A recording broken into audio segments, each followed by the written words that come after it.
Pemrograman dasar. Boleh tolong di slide, Mas? Apa itu pemrograman dasar? Pemrograman dasar adalah proses menulis, menguji, dan menyempurnakan kode yang membentuk program komputer secara sederhana. Ini adalah cara kita memberikan instruksi pada komputer untuk melakukan tugas tertentu. Pemrograman dasar biasanya digunakan untuk membuat aplikasi situs web, game, perangkat lunak, dan lain-lain. Contohnya bahasa pemrograman C++ dan Python. Boleh tolong di slide, Mas? C++ adalah bahasa pemrograman berbasis objek dan berorientasi kinerja, banyak digunakan untuk sistem operasi game dan aplikasi yang membutuhkan kinerja cepat. Python juga memungkinkan pemrograman menulis kode dengan lebih cepat, efisien, dan mudah dipelajari. Banyak digunakan untuk pengembangan web, analisis data, pembelajaran mesin, dan otomasi. Variabel dan deklarasi yaitu merupakan tempat penyimpanan data pada suatu pemrograman yang nilainya dasar dapat berubah selama pemrograman tersebut terjalan. Deklarasi juga pernyataan dalam berbahasa pemrograman yang memperkenalkan variabel, fungsi, atau kelas baru. Boleh tolong di slide, Mas? Ini adalah tipe data C++ dan Python. Tipe data adalah kualifikasi yang akan disimpan dalam suatu variabel, serta setiap tipe data memiliki ukuran memori yang berbeda dan cara presentasi yang berbeda di komputer. Boleh tolong di slide, Mas? Fungsi yaitu fungsi blok kode yang dirancang untuk melakukan tugas tertentu dan dapat digunakan kembali di berbagai bagian program. Dan tujuan utama dari fungsi adalah untuk memecahkan program besar menjadi bagian-bagian yang lebih kecil. Setiap fungsi biasanya dilakukan suatu tugas tertentu seperti melakukan perhitungan, penampilan data, dan memproses input pengguna.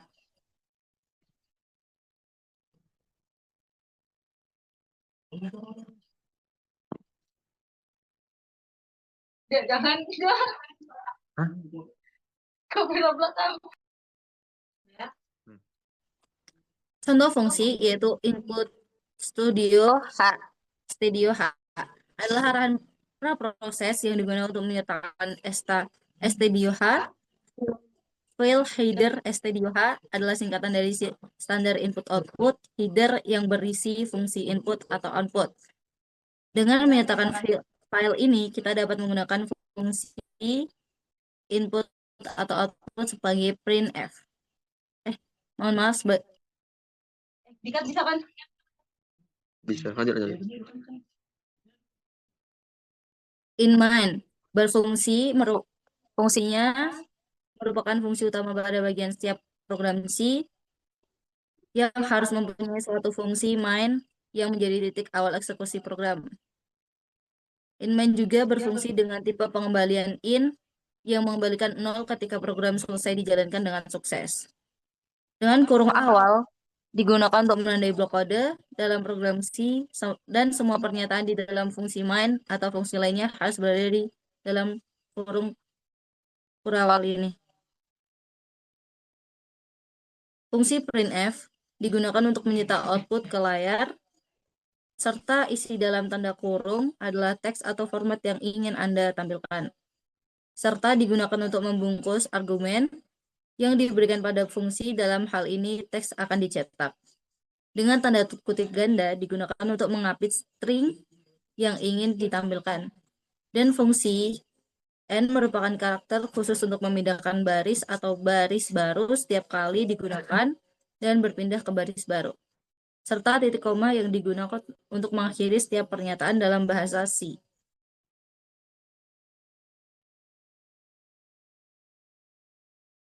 Struktur dasar input dan output dalam program C++.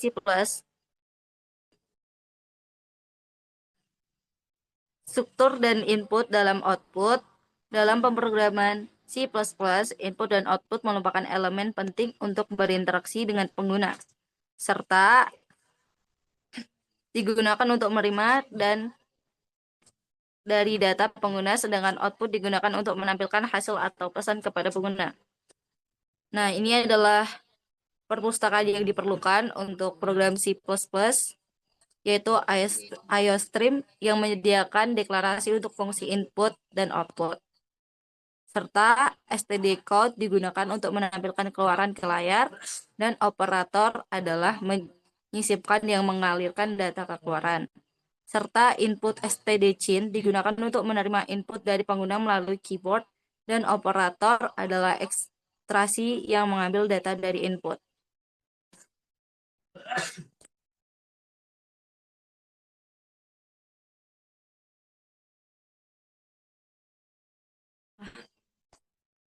Boleh tolong dilanjut, Mas? If dan if else in C++. Definisi if dan if else adalah penyertaan kondisi yang digunakan untuk membuat keputusan berdasarkan kondisi yang diberikan. Serta jika kondisi yang diberikan benar, maka blok kode di dalam if akan dieksekusi. Jika kondisinya salah, maka blok kode di dalam if akan dilewati. Serta if else merupakan perluasan dari if yang memungkinkan program untuk melakukan tindakan alternatif jika kondisi tidak terpenuhi. Dalam if else, kita dapat menemukan blok kode yang akan dieksekusi jika kondisinya salah. Dengan tujuan pembelajaran ini, dapat mengetahui sintaks dasar pengguna if else dalam C++. Boleh tolong di skip, Mas?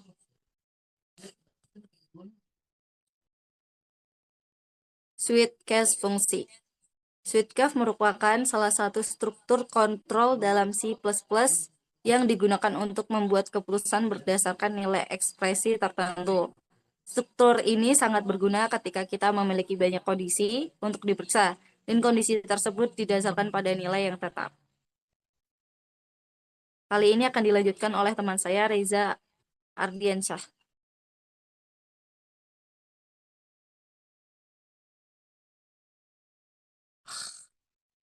Oke, di sini saya akan melanjutkan hasil presentasi dari Farihah tadi. Di sini ada switch case function. Switch case merupakan salah satu struktur kontrol dalam C++ yang digunakan untuk membuat keputusan berdasarkan nilai ekspresi tertentu.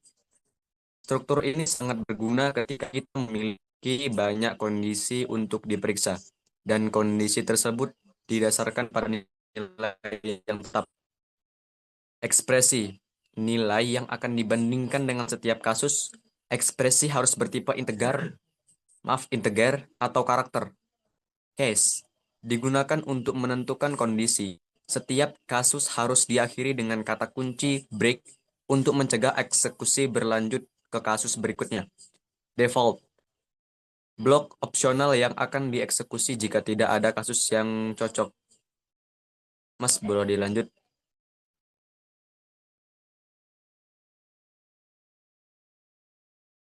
Deskripsi, input angka dan operator. Pengguna memasukkan dan angka dan operator aritmatika. Skelar berbasis operator, program memeriksa operator tersebut dan melakukan operasi sesuai dengan input. Validasi pembagian. Dalam kasus ini, program memeriksa apakah pembagian dengan 0 terjadi. Jika ya, pesan kesalahan akan ditampilkan. Keunggulan dari switch case, efisien.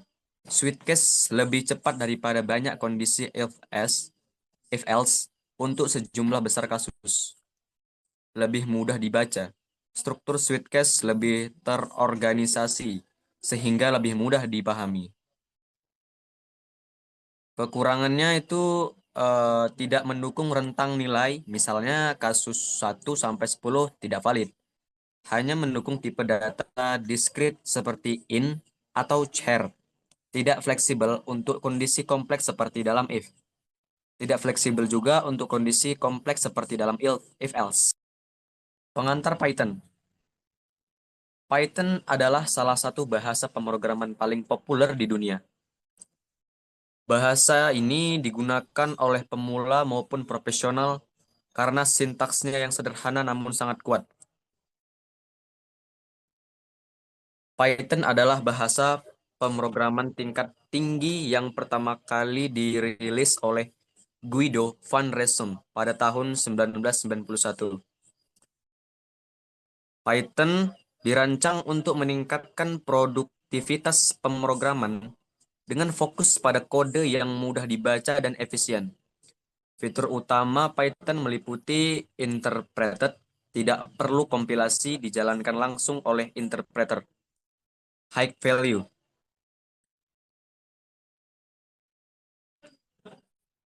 High level. Memungkinkan abstraksi yang lebih baik dari detail perangkat keras.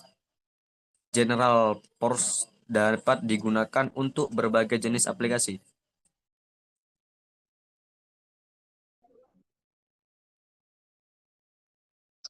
Oke, saya lanjut ya. Struktur dasar Python.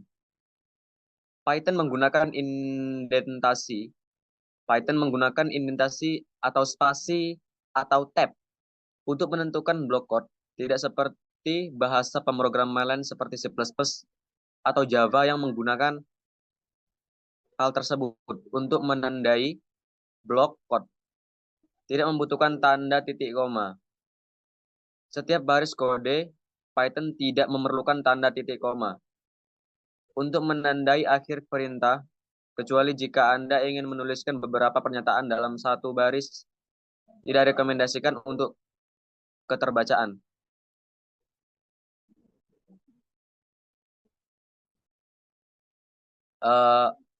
Selanjutnya bisa dilanjutkan Mas Sadik Al-Zahran.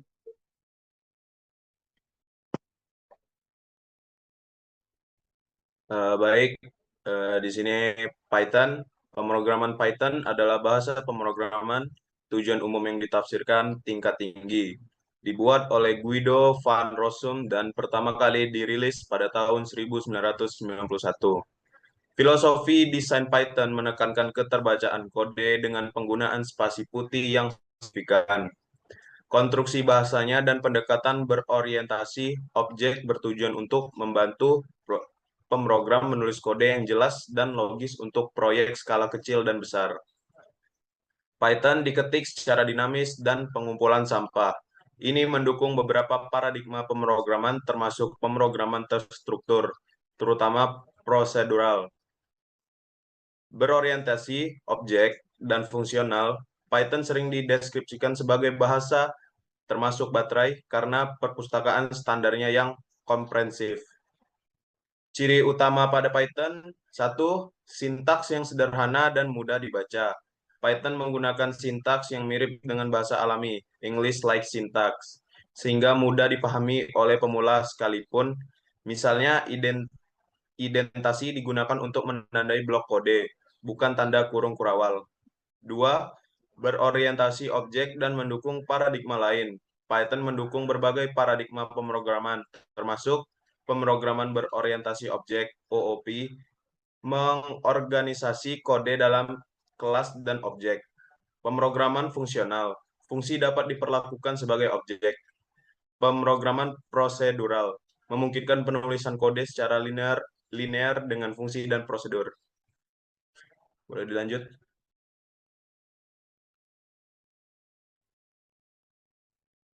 Tiga, multi-platform dan portable. Program Python dapat dijalankan di berbagai sistem operasi seperti Windows, macOS, Linux, dan lainnya tanpa perubahan kode yang signifikan. 4. Memiliki banyak pustaka standar. Python menyediakan pustaka bawaan standar library yang sangat luas, mencakup berbagai fungsi untuk manipulasi string sistem file, koneksi jaringan, dan lainnya.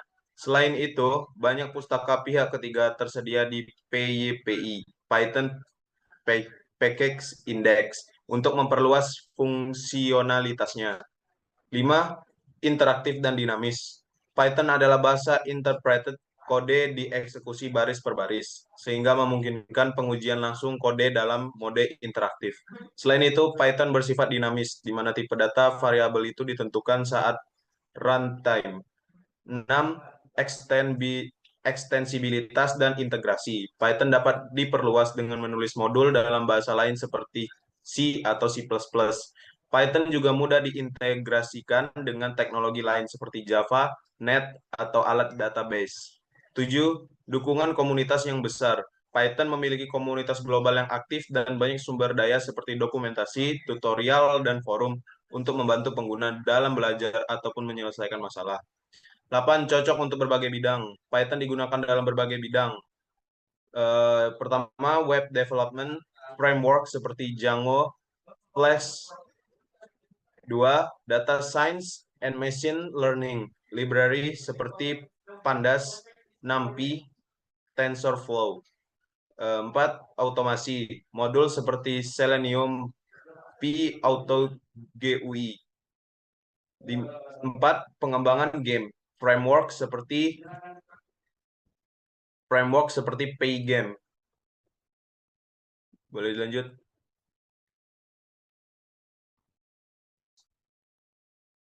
Slide-nya tolong.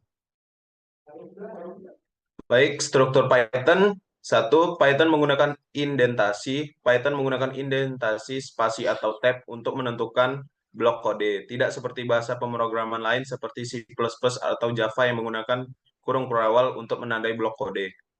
2. Indentasi wajib. Di Python, jika indentasi salah, program akan menghasilkan error. 3. Tidak membutuhkan tanda titik koma. Setiap baris kode Python tidak memerlukan tanda titik koma untuk menandai akhir dari perintah. Next slide.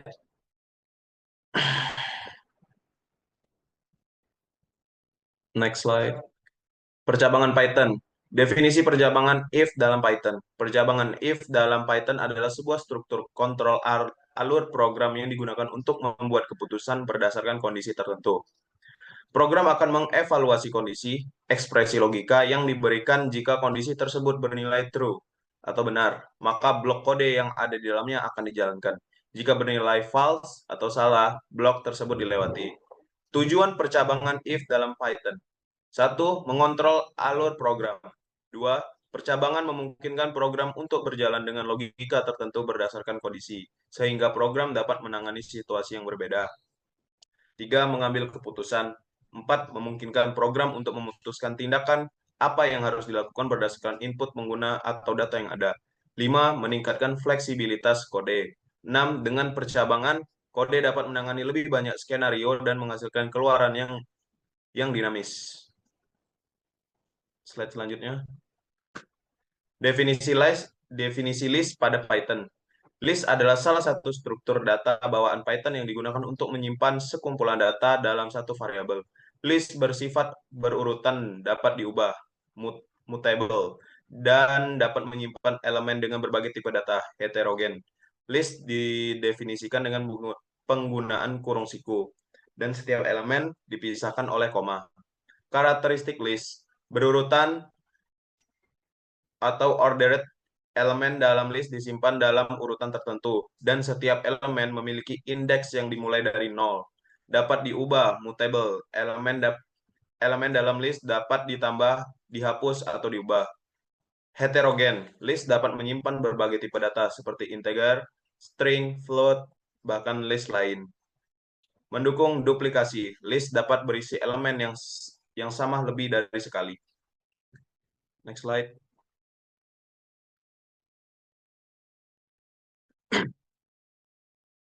Next slide.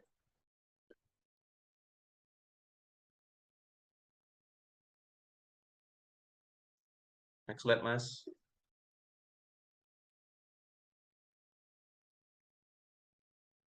Looping pada Python. Definisi looping pada Python. Looping dalam Python adalah proses menjalankan suatu blok kode secara berulang hingga kondisi tertentu terpenuhi atau hingga semua elemen dalam sebuah koleksi selesai diakses. Looping digunakan untuk mengotomasi tugas yang berulang, mengurangi duplikasi kode, dan mempermudah manipulasi data dalam jumlah besar. Python memiliki dua jenis utama looping, for loop dan while loop.